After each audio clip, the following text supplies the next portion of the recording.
Olá, sejam bem-vindos a mais uma palestra da UEC, União Espírita Cristã. Meu nome é Luiz Arthur Barros, eu sou trabalhador da UECEL, União Espírita Caminho e Luz, de Vila Velha, no Espírito Santo.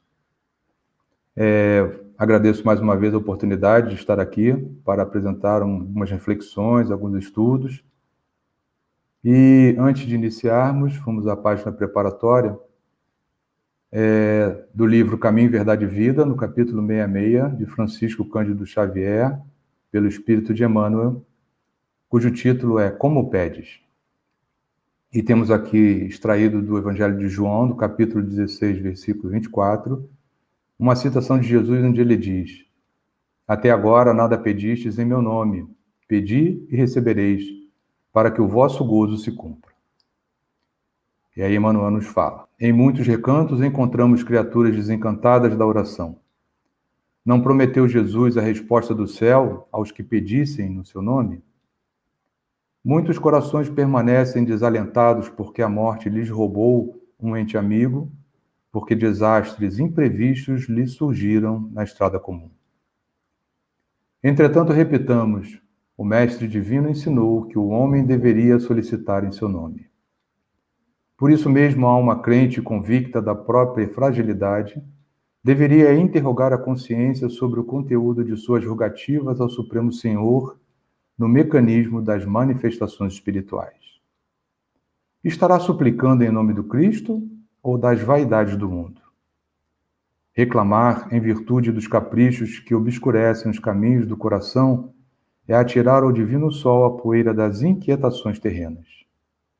Mas pedir em nome de Jesus é aceitar-lhe a vontade sábia e amorosa e entregar-se-lhe de coração para que nos seja concedido o necessário. Somente nesse ato de compreensão perfeita do seu amor sublime encontraremos o gozo completo, a infinita alegria. Observa a substância de tuas preces. Como pedes? Em nome do mundo ou em nome do Cristo? Os que se revelam desanimados com a oração confessam a infantilidade de suas rogativas. Por isso, amigo Jesus, nesse momento, te buscamos a tua proximidade, Senhor, para que possamos acalentar os nossos corações, para que possamos tranquilizar as nossas mentes e que possamos estar reunidos nesse momento, Senhor, em torno da tua mensagem. Essa mensagem que nos passaste, de que deveríamos pedir para obter. Fica conosco, Senhor, durante esses minutos e pedimos mais uma vez, Senhor, que nos conceda a tua paz. Que assim seja. O tema que vamos trabalhar é Pedi e obtereis, que está registrado no Evangelho segundo o Espiritismo, no capítulo 27. Como sempre, seguindo a lógica de organização, Kardec coloca trechos dos evangelhos, e tem mais de um, e eu destaquei somente esse do livro do Evangelho de Mateus, no capítulo 6, versículos de 5 a 8, quando Jesus fala, lá no Sermão do Monte, trazendo as orientações de como seria a implantação do reino dos céus, ele fala: quando orardes, não vos assemelheis aos hipócritas, que afetadamente oram de pé nas sinagogas e nos cantos das ruas, para serem vistos pelos homens. Digo-vos em verdade que eles já receberam sua recompensa. Quando quiserdes orar, entrai para o vosso quarto e, fechada a porta, orai a vosso Pai em secreto. E vosso Pai, que vê o que se passa em secreto, vos dará recompensa.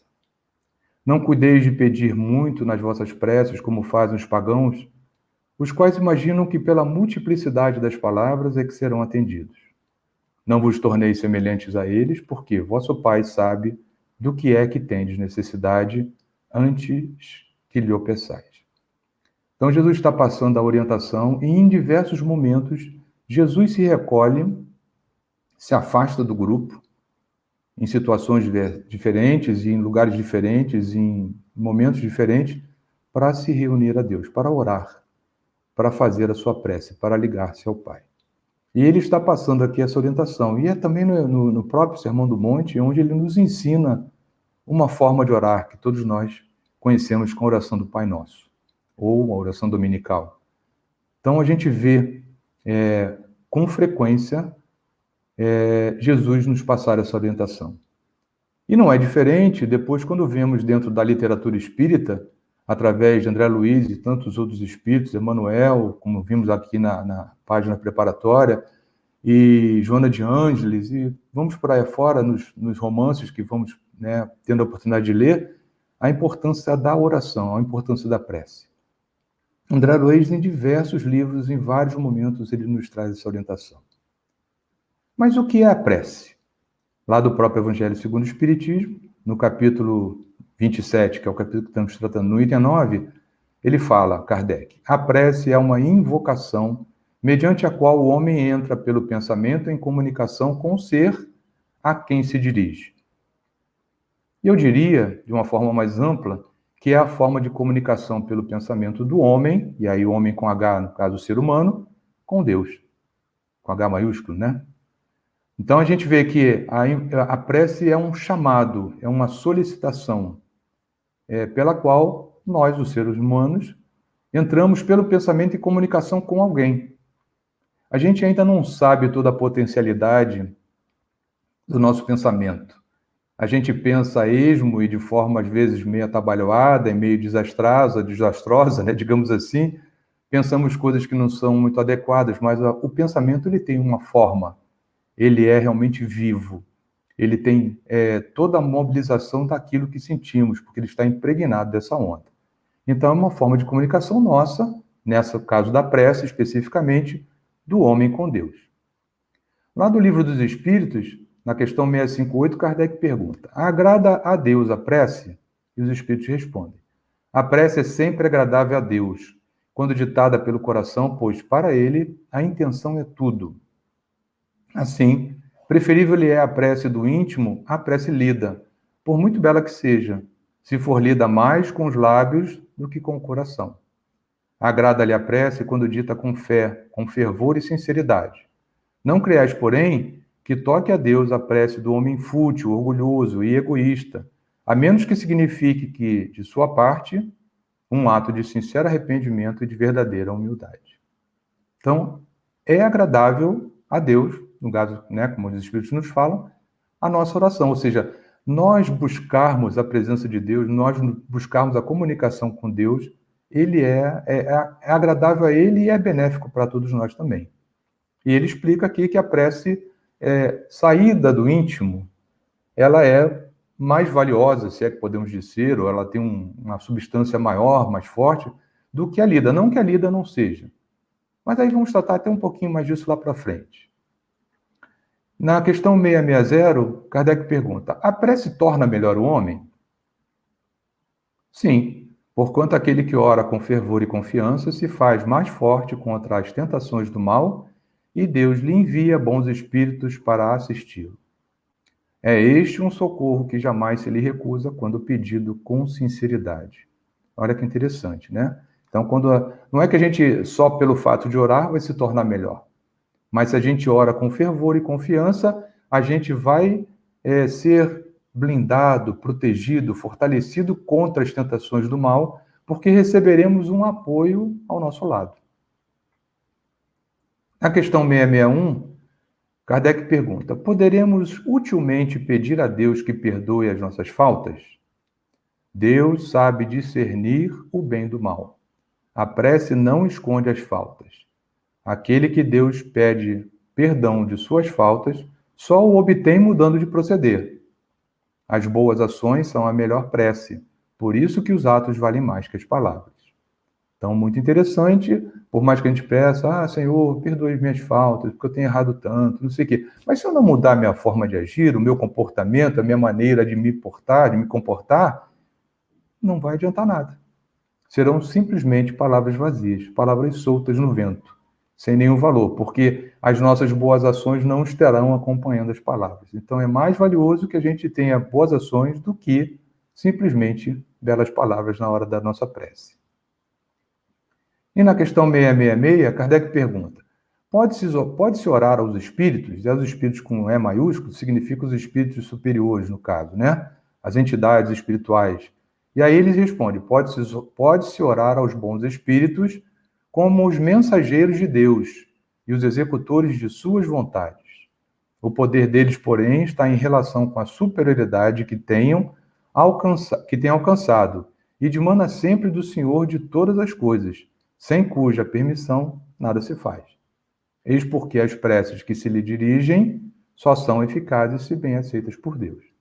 Então temos muito hábito, às vezes, a gente já, pelos nossos passados na Igreja Católica, ou outros caminhos que tenhamos percorrido da religião, de recorrermos a uma entidade, a São Francisco de Assis, a Nossa Senhora da Aparecida, não sei, e a Chico, né? O Chico já desencarnou, não sei, as espíritos que a gente conheceu, que eram pessoas boníssimas, a Irmã Dulce, mas assim, o que ele está explicando é que quando a gente ora a esses espíritos direcionados como mensageiros de Deus, na verdade, essa solicitação é levada para cima.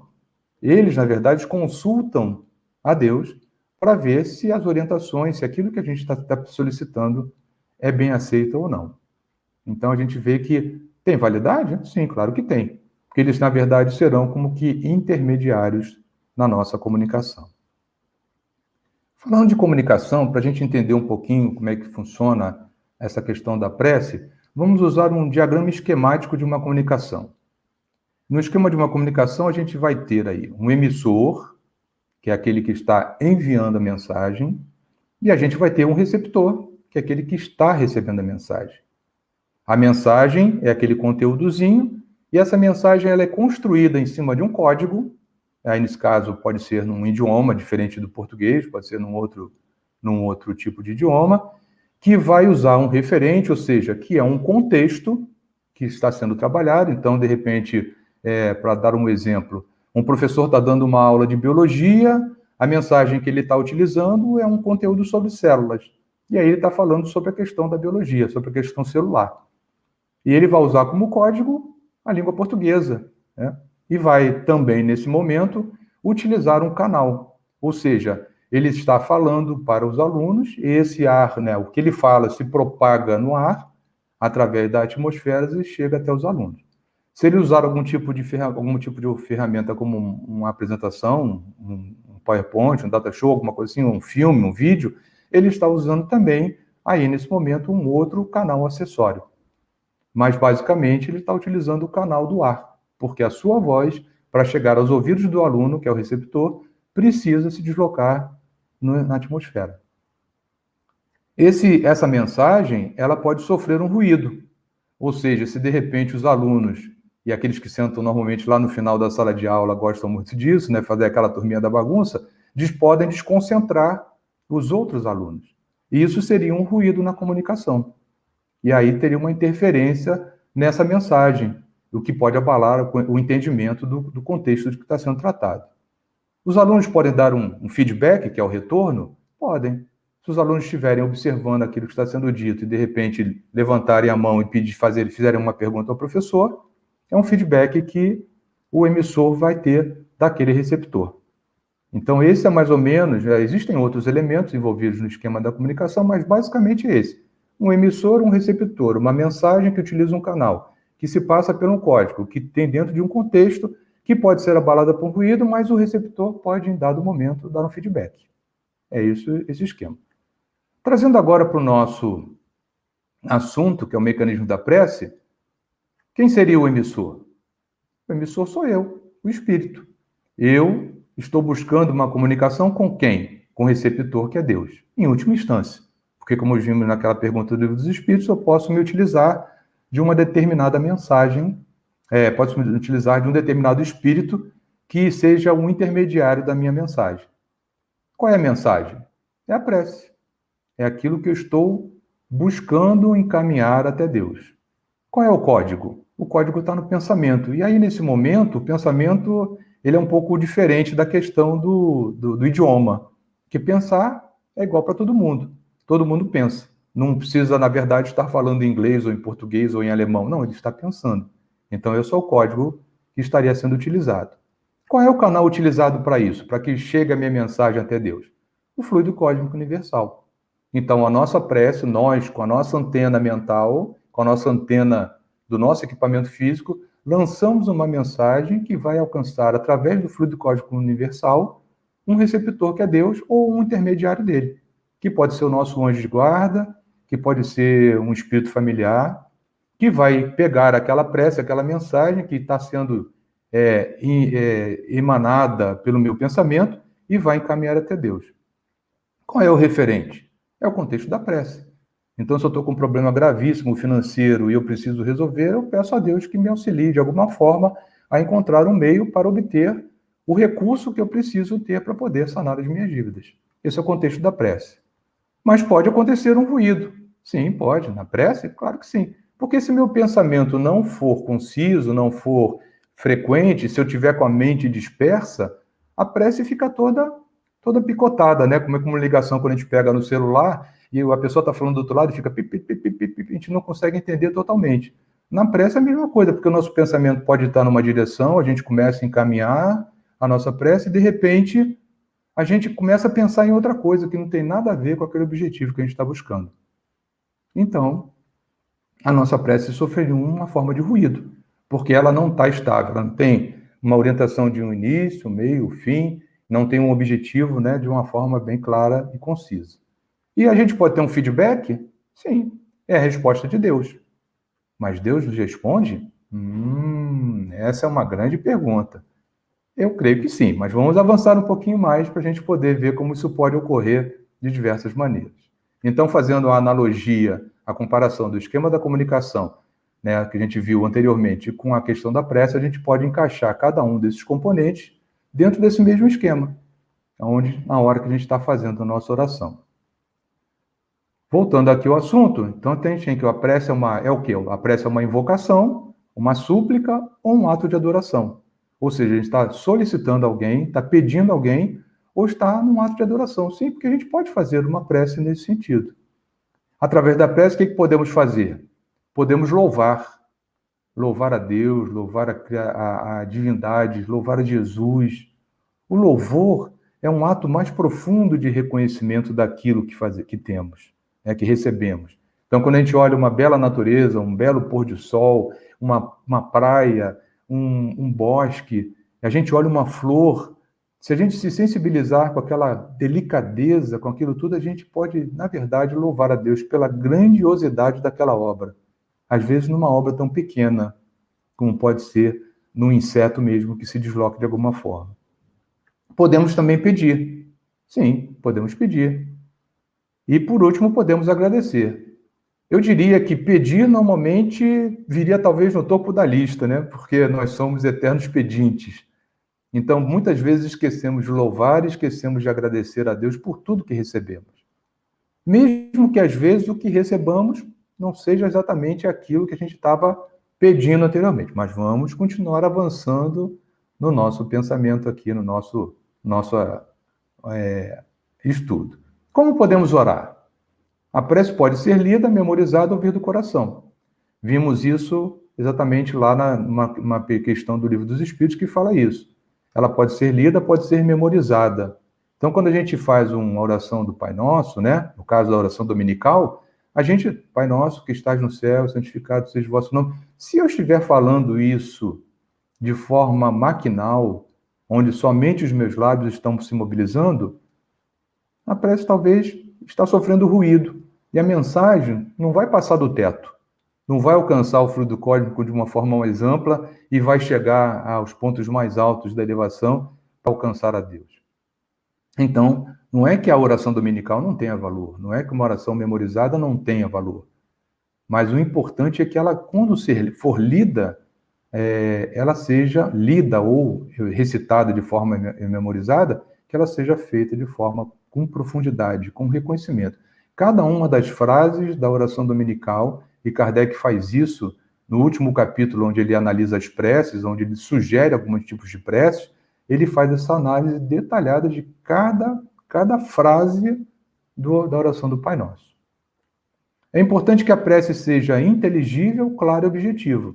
Não precisamos que a nossa prece seja rebuscada com palavras de dicionário, que usemos uma conjugação verbal maravilhosa, que não seja contida de erro. Não.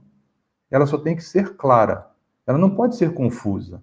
A comunicação, para que ela se estabeleça, ela tem que ser clara, objetiva. Se eu, por exemplo, começar a falar um monte de coisa dispersa aqui, vocês vão ficar, o que ele está querendo dizer? Então, assim, o objetivo é que você faça uma comunicação, e é o que eu estou fazendo agora, uma comunicação através de um áudio, e vocês, de certa forma, não me dão feedback neste momento, mas, né, podem ser que façam algum tipo de comentário, né? A gente vê que ela tem que ser clara, objetiva. E a prece também é da mesma forma, tem que ser limpa, tem que ser objetiva. A que nos destinamos? O que desejamos nesse momento? Então, por quê? Porque a energia da corrente estabelecida, que a gente vai estabelecer nesse momento, ela é proporcional à energia empregada pelo nosso pensamento e pela nossa vontade.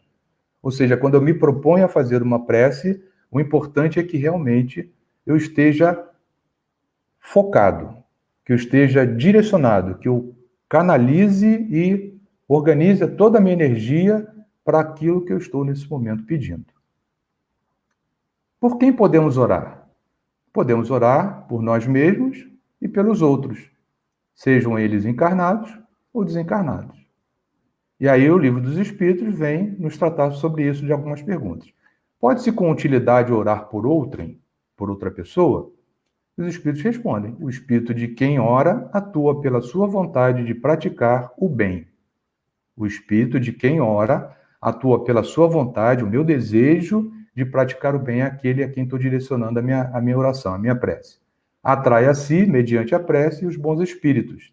E estes se associam ao bem que deseja fazer.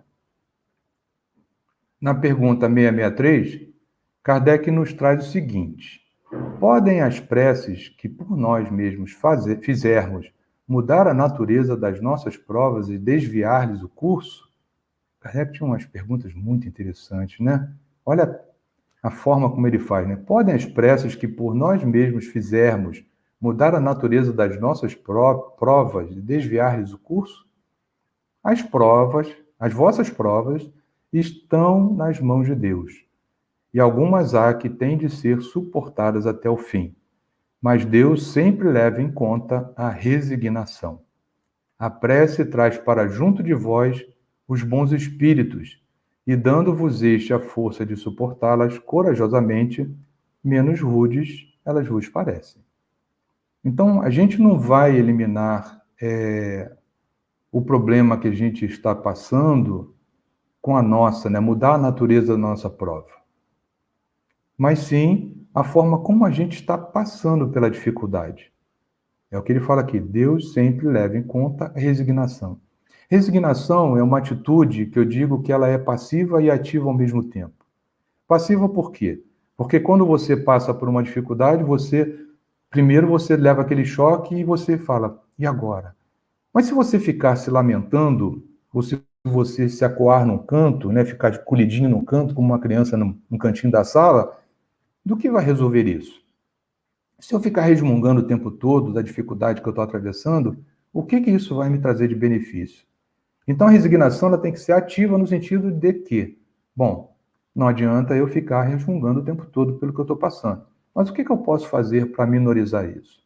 A prece é o primeiro recurso. Então vamos pedir a Deus que Ele nos dê a orientação para que a gente possa suportar corajosamente essa prova pela qual está passando. E a outra é buscar uma forma de recurso. Dando um exemplo, descubro que eu tenho uma doença, e essa doença é uma doença grave. O que eu faço?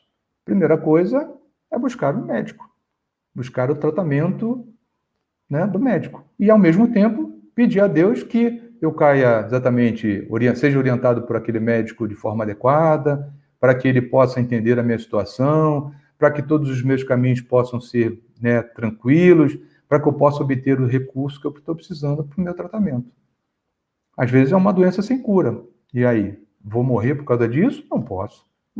Não vou. E a prece, mais uma vez, vai entrar como um sustentáculo para que eu venha suportar essa condição.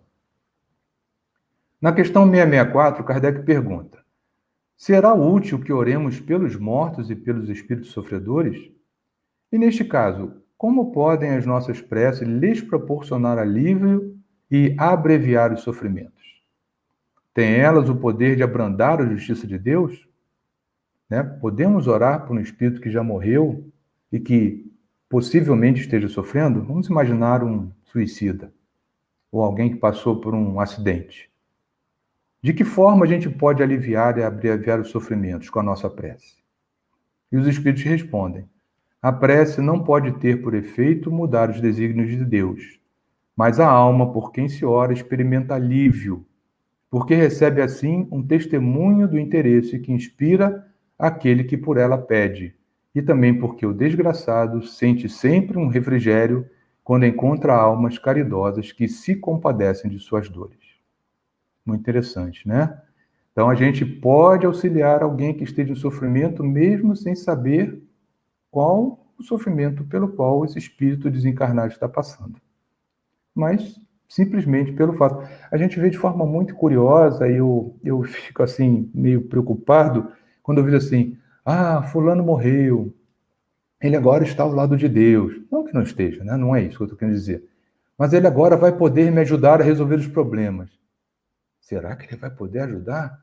Aí eu fico pensando, e se a condição em que ele estiver for muito ruim? Se ele estiver perdido ainda naquele emaranhado de pensamentos e de julgamentos, auto-julgamentos que ele tem que fazer da sua última existência, será que ele está em condições? Será que eu vou estar auxiliando com esse tipo de rogativa? Porque isso é uma rogativa, né? Quando estamos pedindo dessa forma, a gente não está fazendo uma prece de maneira formal, mas a gente está, de certa forma, pensando que o outro pode nos ajudar e talvez ele não possa. Então, que a gente possa sempre orar por aqueles que desencarnaram.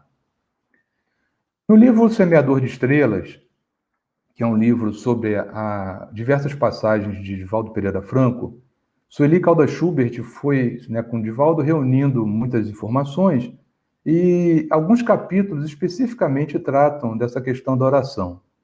São capítulos que trazem exemplos de como isso que acabamos de ler, né, de como podemos socorrer o outro, seja ele encarnado, desencarnado, ou socorrer a nós mesmos, como isso pode se dar. Então, vou fazer uma narrativa breve, prometo que eu não vou chorar, porque toda vez que eu leio esse capítulo, O Suicida do Trem, eu choro, porque é um capítulo belíssimo. Ele trata, por exemplo, da seguinte situação. Deixa eu beber uma água aqui para eu me preparar, acalmar o meu coração. No capítulo Suicida do Trem, Divaldo ele narra o seguinte. Em dado momento, ele leu uma notícia no jornal que um homem, um operário, pai de família, se jogou nas rodas do trem. Cometeu suicídio. E aí Divaldo fala que ele tinha por hábito anotar o nome de pessoas num caderninho e ele acordava sempre por volta de 3 horas da madrugada para acompanhar o percurso de uma estrela na janela. E enquanto aquela estrela estava ali, no seu trajeto, na verdade, no deslocamento do planeta, e aí a estrela passava pela janela dele, ele fazia a sua oração. Então, ele colocou o nome de suicida, anotou o nome direitinho e começou todas as noites fazer essa prece. Pedia por ele, advogava como se fosse um advogado de defesa, pedindo a Deus que concedesse misericórdia a esse homem, porque qual o motivo dele ter feito esse tipo de coisa? Qual as razões que o levaram a desistir da vida? E aí Divaldo ficou assim durante muitos anos, 15 anos, assim, uma quantidade bem grande de anos, aonde ele ficou pedindo, aonde ele estivesse, mesmo que não fosse na sua casa, que ele pudesse ser esse homem, ter a intercessão de Deus de alguma forma. E ele resolveu tirá-lo. Um outro dado momento, Divaldo muito triste, quando ia fazer a sua oração naquele dia, ele estava muito entristecido por um problema sério que tinha ocorrido com ele e ele não conseguia chorar, não conseguia botar para fora aquela angústia que ele tinha, porque ele diz que ele aprendeu tanto a ficar consolando os outros que ele esqueceu de chorar as suas próprias lágrimas. E aí, em dado momento, mesmo assim, ele consegue chorar. E aí ele bota para fora as suas lágrimas e nesse instante lhe aparece um espírito. E aí o espírito pergunta para ele: por que você está chorando? Fala: meu irmão, eu tô... Isso numa conversa, o Divaldo com o espírito desencarnado, né? Por que você está chorando? Meu irmão, eu estou muito triste, estou muito chateado com tudo isso, estou muito amargurado e, sinceramente, eu preciso chorar. Não, mas não chore não. Não chore não, eu vou lhe contar a minha história. Há muito tempo atrás eu me lancei nas rodas do trem. E aí esse espírito começa a narrar que ele, num ato contínuo do suicídio, a toda hora, quando ele sentia as rodas do trem passarem por ele, e ele buscava sua recuperação, e daqui a pouco sentia aquela sensação de novo. Mas em dado momento ele começou a ouvir uma voz que vinha lá de longe falando em seu nome. E aí de novo vinha a sensação das rodas do trem. E essa voz foi aumentando com o tempo, aumentando com o tempo, aumentando com o tempo, e cada vez mais ele ouvindo. E quando ele sentia essa voz, esse chamado do nome dele, ele sentia um alívio. E em dado momento ele resolveu se agarrar naquela voz, naquilo que ele estava ouvindo, e consegue sair daquele modo contínuo, daquele sofrimento das rodas passando pelo trem. Ele narra que daí ele vai até a casa da sua família, vê que a sua atitude causou uma desgraça muito grande na sua família. A filha se prostituiu, o filho se tornou para o lado do crime, a mulher só amaldiçoava o tempo todo. E aí ele ficou muito chateado com isso, mas ele, mais uma vez, chegou até a quem fazia aquele chamado com frequência para ele, que era o Divaldo, através da sua oração. E aí, dali, ele reconheceu que sua mãe, também já desencarnada, chegou, o socorreu, ele foi em tratamento. E ele, nesse dia em que Divaldo estava choroso, ele chega até para o Divaldo e fala: não, Divaldo, você não pode chorar, meu querido. Porque se você chorar, como você vai enxugar as lágrimas dos outros que choram? Aí Divaldo pede desculpas a ele chora, fica muito emocionado, os dois se abraçam espiritualmente, né, de forma muito vibratória, e aí essa é a história do suicida do trem, que é uma história muito bonita e eu sempre me emociono, não tem jeito. E eu sugiro que você leia, porque depois, se eu ler Calda Schubert, o que ela faz? A cada narrativa do Divaldo, ela vai descrever o que está sendo feito. Então, ela vai ver a questão do trem, do suicida, a questão da oração do Divaldo, a persistência do Divaldo, a importância do Divaldo estar mantendo aquela oração frequentemente. Um outro capítulo desse mesmo livro é um outro capítulo muito curioso também, que se chama A Moça de Catanduva. E Divaldo está narrando que ele circulava muito por São Paulo e foi à cidade de Catanduva fazer uma palestra. E em dado momento, num belo dia, ele foi levado pelos amigos na estação ferroviária. Ele pegava um trem que ia de Catanduva até São Paulo, para depois ele se deslocar para Salvador. E ele vê uma menina se despedindo de uma mãe. Uma menina muito jovem, uma jovenzinha bonita, daquela do interior, né, abraçando. E o Divaldo achou interessante aquilo. Aí, quando o trem deu o aviso de que ia partir, era um trem noturno, era por volta de 10h30 da noite, ele entra no trem calmamente, senta de um lado do banco, próximo da plataforma, para ver os amigos que iam ficar na plataforma, e a menina senta do outro lado, no vagão, também próximo a ele, mas do outro lado do vagão. E aí, Divaldo acha curioso aquilo, observa que a mãe tinha um abraço muito grande e que existia um link, uma ligação, um laço fluídico da mãe para a filha e que só foi se desvanecer lá muito distante quando realmente o trem já estava bem longe da estação. E aí ele identifica nisso uma grande preocupação que a mãe tinha pela filha. E em dado momento, numa outra estação mais à frente, o trem para e entra um jovem, muito galanteador, e o Divaldo fica olhando, e aí o rapaz chega e senta-se ao lado da menina. E Divaldo começa a ficar preocupado com isso. Ai, meu Deus, ele é um aliciador de jovens, pode ser que esse cara queira desencaminhar, pela maneira que ele está se comportando, pela sua vestimenta, e ele começa a fazer uma análise daquilo, e Divaldo começa a entrar em oração o tempo todo. Começa a orar, começa a pedir a Jesus que socorra aquela menina para que ela possa não cair nas garras, nas malhas daquele lobo, né, digamos assim. Ela totalmente despreparada daquilo. Aí, em dado momento, numa outra estação, o rapaz vai, pega algumas frutas, compra, compartilha com a menina e tudo, e Divaldo continua orando, porque ele está vendo que cada vez mais o jovem, o rapaz, está se aproximando da menina. Lá para frente, Divaldo, né, mantendo a sua oração fervorosa pela menina, aparece um espírito e que fala para ele: a sua solicitação foi atendida. Viemos socorrer a menina. E ele até fala que esse espírito vem caracterizado como se fosse uma espanhola, com umas roupas muito diferentes. A mediunidade do Divaldo é muito bacana, né? E aí ele fala nisso e fala que, de repente, a moça começa a aplicar passes na menina.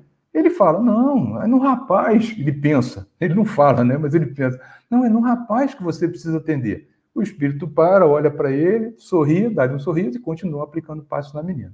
Aí o cumprimenta e vai embora, desaparece.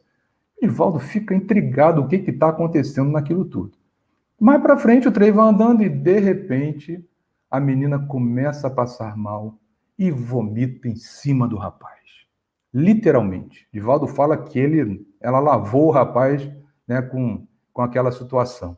Ele fica repugnante, fica reclamando, sai, limpa, não sei o que, e sai do banco e vai tentar se limpar de alguma forma.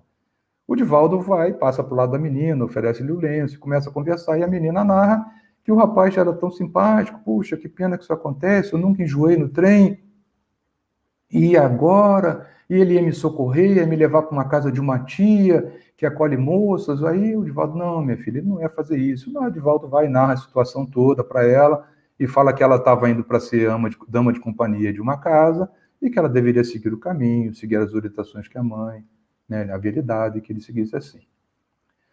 E aí, Divaldo, né, a própria Sueli Calda-Chuva, isso depois fala, né, olha que interessante, né, a solicitação do Divaldo era para que ela fosse socorrida. E ela foi socorrida. Mas de que forma? Fazendo com que, com o fato dela passar mal, criasse uma repugnância do rapaz e ele a abandonasse. Divaldo até fala que depois, lá no trem, ele encontra o rapaz e pergunta, e aí, você está bem? Aí diz que o rapaz fala uns impropérios lá e segue o seu caminho. E deixa a menina quieta. Então a gente vê aqui o recurso da prece, duas situações que o Divaldo nos narra, de um médium, né, com uma capacidade fabulosa, mas independente disso, com uma vontade muito grande, com uma força muito grande da sua oração, da sua prece.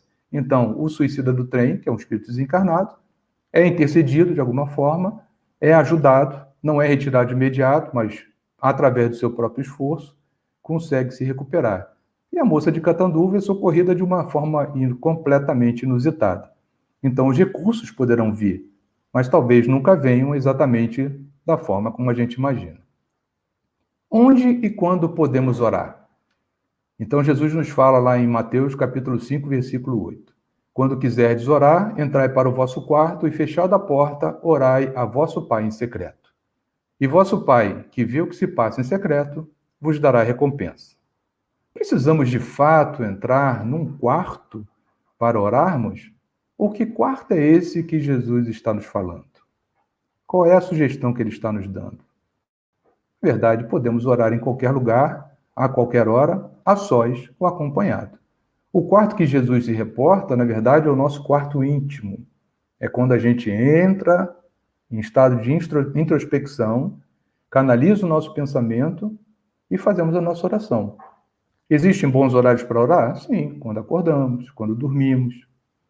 São momentos bons para oração. Mas podemos orar em qualquer instante. Eu observava, quando eu morava no Rio de Janeiro, que muitas pessoas faziam o terço dentro do metrô. Então, o metrô lotado de gente, a pessoa lá contando, né, rezando as suas contas do seu terço. Eu tinha por hábito, por exemplo, quando eu morava no Rio de Janeiro, também e trabalhava em Copacabana, quando eu entrava no aterro do Flamengo, que eu achava aquele lugar assim, um lugar maravilhoso para oração, ali era o meu quarto de oração. Eu normalmente, naquele instante, fazia as minhas orações, as minhas preces. No Espírito Santo, quando passa-se pela terceira ponte, na que a gente dá de cara, né, que a gente passa ali pelo convento e pelo Morro do Moreno, ali eu normalmente era onde eu fazia as minhas orações também. Porque eu achava assim, um santuário preparado, um quarto preparado para a minha prece. Podemos orar a sós ou acompanhado. Quando a gente ora em conjunto, se a nossa oração ela for bem acompanhada, ela se torna um feixe de varas muito poderoso. Então, a gente amplifica o poder da nossa oração. Obteremos tudo o que pedirmos em nossa prece? Aí os Espíritos nos falam, o Kardec, né? Desta máxima, concedido vos será, que está lá no capítulo 27, item 7. Concedido vos será o que quer que o pedires pela prece. Isso Jesus fala. Aí, desta máxima, Kardec fala, for ilógico deduzir que basta pedir para obter e fora injusto acusar a providência, se não acede a toda súplica que se lhe faça, uma vez que ela sabe melhor do que nós o que é para o nosso bem. é como procede um pai criterioso que recusa ao filho o que seja contrário aos seus interesses.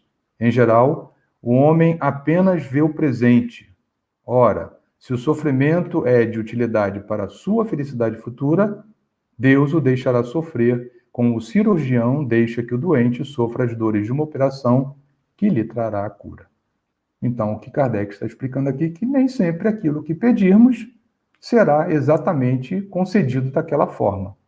Então, a gente viu o Divaldo lá, quando socorre a moça de Catanduva, ele pede para afastar o rapaz. Mas a intervenção não vem em cima do rapaz, não vai direto ao rapaz, vai através da própria moça. Então, a gente nem sempre, o que a gente está pedindo, pode não ser aquilo que seja melhor para a nossa existência. E é como ele fala, nem tudo aquilo que a gente pede aos nossos pais, aos nossos filhos nos pedem, a gente vai conceder, porque aquilo pode não ser benéfico para ele naquele momento. Então, se a gente age desse jeito, como agirá Deus? Como agirá a misericórdia divina em nossa direção? Se pedirmos com confiança, com convicção, Deus nos concederá sempre. Isso é certo. Coragem para suplantarmos, para passarmos pelas dificuldades. Conseguiremos paciência para podermos, com calma, vislumbrar um melhor caminho, uma orientação.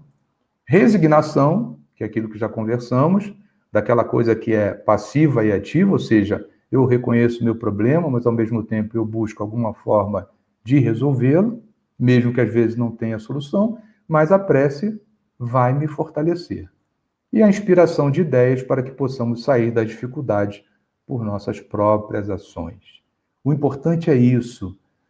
Não devemos achar, ou não, sei lá, não seria interessante acharmos que a prece vai nos trazer uma varinha de condão que vai mudar a nossa vida instantaneamente.